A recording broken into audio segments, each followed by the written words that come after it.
সুপ্রিয় দর্শক, আসসালামু আলাইকুম। দেখেন আপনারা, আল্লাহর কি অশেষ নিয়ামত এই পোকাটা।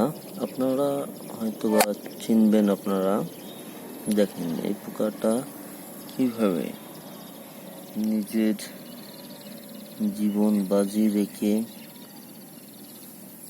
এবং এই পোকাটার কাজ হচ্ছে আপনার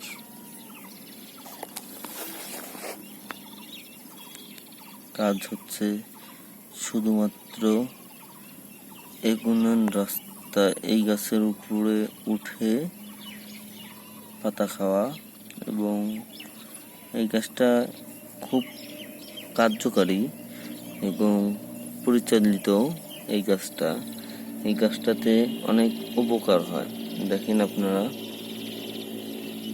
এই গাছটা খুব দামি গাছ। এই গাছটা যদি আপনারা দেখেন, এই গাছটা বিশেষত যৌন যার সমস্যা